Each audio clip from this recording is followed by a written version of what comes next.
Lord of the Mysteries. Chapter 3, Melissa. After confirming his plan, Zhou Mingrui immediately felt he had a mental crutch. His fear and unease were all swept away into a corner of his mind.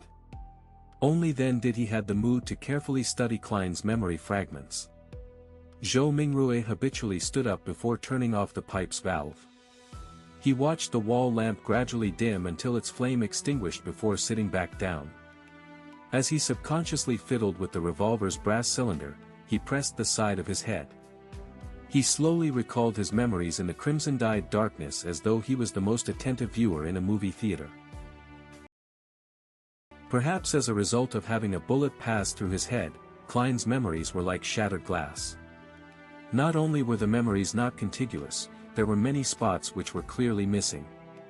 For example, memories pertaining to how the exquisite revolver appeared in his possession, whether he had committed suicide, or was killed, as well as the meaning of the words "everyone will die, including me" on the notebook, or whether he had participated in anything odd 2 days before the incident. Not only had these particular memories become fragmented, there were also missing pieces. It was the same even for knowledge he ought to know. In light of the present situation, Zhou Mingrui believed that if Klein were to return to university, it was unlikely he could graduate. This was despite him having left campus just days ago without relaxing one bit. He needs to participate in the Tingen University's history department interview 2 days later. The university graduates of Loen Kingdom do not have the tradition of staying at their alma mater. His mentor had given him a recommendation letter for Tingen University and Backlund University. Through the window, Zhou Mingrui silently observed the red moon setting in the west. The gradual sinking of the moon continued until faint light glowed from the east, dyeing the horizon golden. At that moment, there was a commotion inside the apartment. Soon, the sound of footsteps approached his door. Melissa is awake. She's really as punctual as always. Zhou Mingrui smiled. Due to Klein's memories, seeing Melissa made him feel as though she was really his younger sister. However, I do not have a younger sister. He immediately contradicted himself. Melissa was different from Benson and Klein. Her rudimentary education was not completed at the Sunday school classes offered by the Church of the Evernight Goddess. When she reached schooling age, the Loen Kingdom had enacted the Basic Education Law. A primary and secondary education committee was established and was specially provided with funding, increasing the kingdom's investment into education.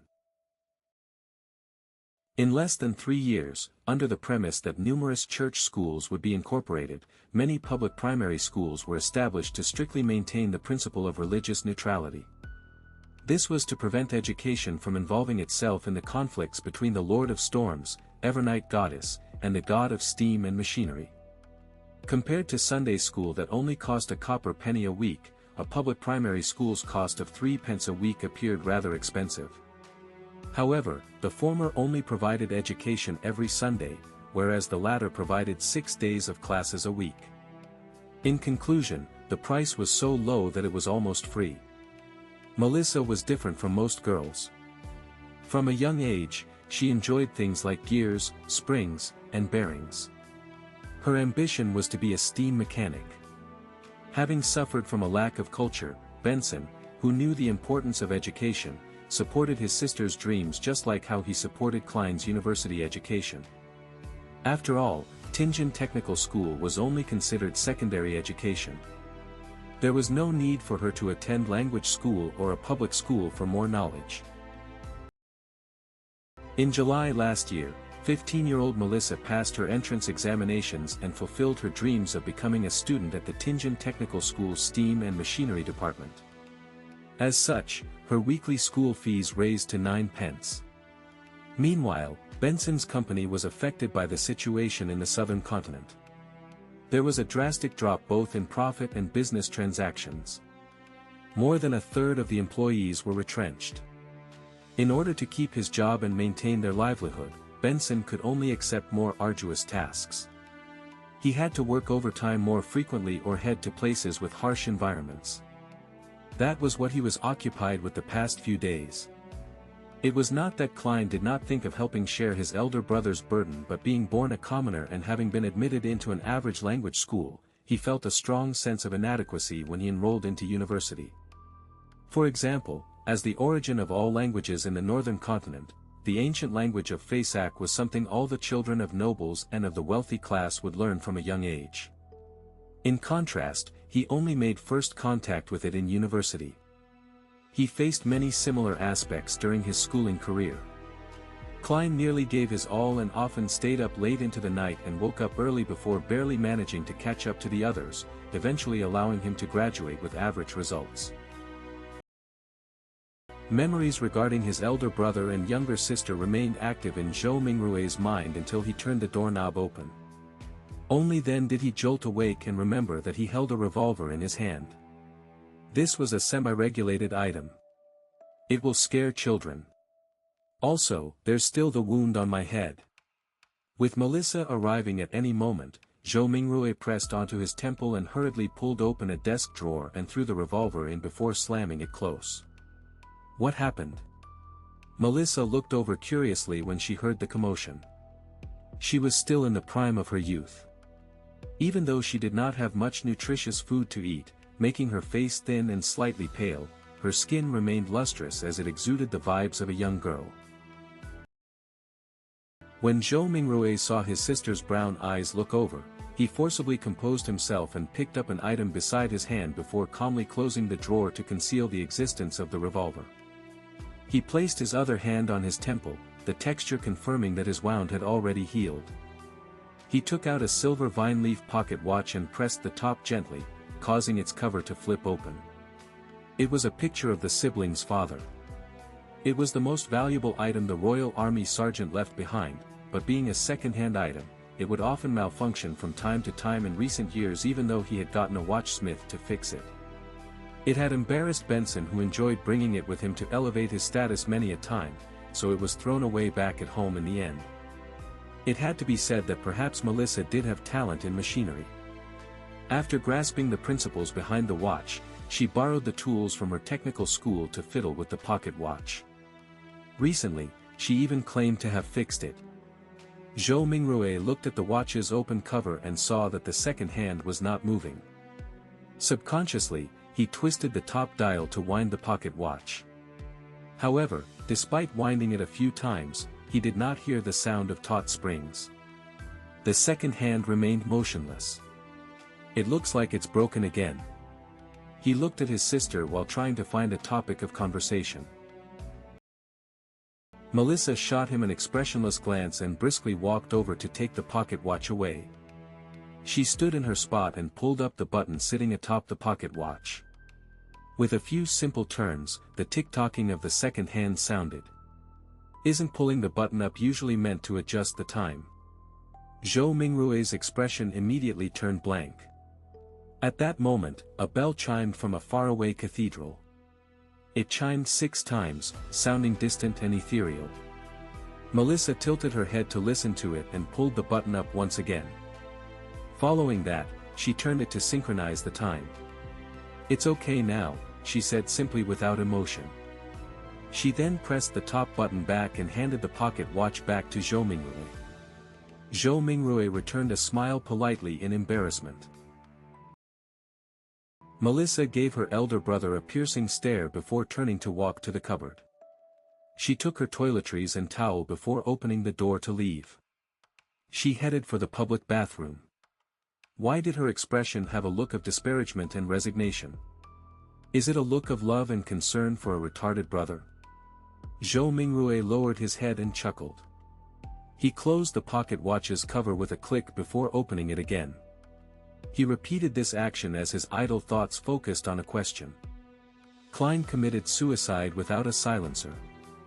Well, I'll consider it as suicide for now.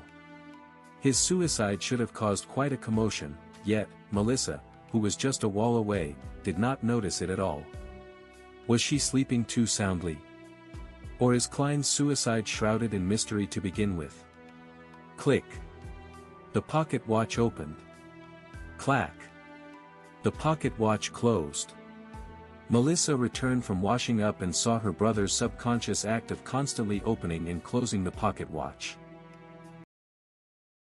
Her gaze was once again glazed with exasperation as she said with a sweet voice, "Klein, take out all the remaining bread. Remember to buy fresh ones today. There's meat and peas too. Your interview is soon. I'll make you mutton stewed with peas." As she spoke, she moved a stove out from a corner. With some charcoal, she boiled a pot of hot water. Before the water boiled, she opened the cupboard's lowest drawer and took out what seemed like a treasure, a can of Inferior tea leaves. She threw about 10 leaves into the pot and pretended that it was real tea. Melissa poured 2 big cups of tea as she shared 2 pieces of rye bread with Zhou Mingrui over tea. There is no sawdust or excessive gluten mixed in, but it is unappetizing. Zhou Mingrui still felt weak and was starving. He forced himself to swallow the bread with the tea while complaining inwardly. Melissa finished eating a few minutes later. After she adjusted her black hair that reached down to her vest, she looked at Zhou Mingrui and said, "Remember to buy fresh bread.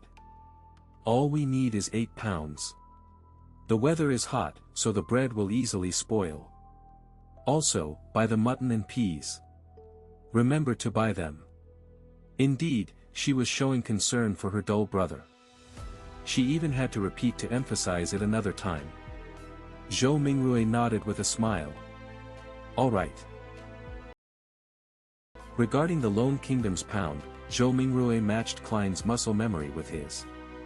He believed it was close to half a kilogram of what he was accustomed to. Melissa did not say anything further. She stood up and tidied the area. After packing away the last bit of bread for lunch, she put on a tattered veil cap that their mother left behind, picked up a self-sewn bag used to carry her books and stationery, and prepared to leave. It was not Sunday, so she had an entire day of classes to attend.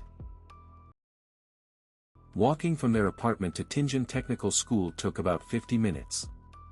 There were public horse carriages that cost a penny a kilometer with a limit of 4 pence in the city and 6 pence in the city outskirts. In order to save money, Melissa would leave ahead of time and walk to school. Moments after she opened the main door, she paused in her footsteps and turned her body halfway, saying, "Klein, don't buy too much mutton or peas. Benson might come back on Sunday. Oh, and remember we only need 8 pounds of bread." "All right." "Sure thing," answered Zhou Mingrui exasperatedly. Simultaneously, he repeated the word "Sunday" a few times in his head. In the northern continent, a year was similarly split into 12 months. Every year, there was 365 or 366 days. A week was similarly split into 7 days. The splitting of months was a result of astronomical observations. It made Zhou Mingrui suspect whether he was in a parallel world. As for the splitting of days, it was a result of religion.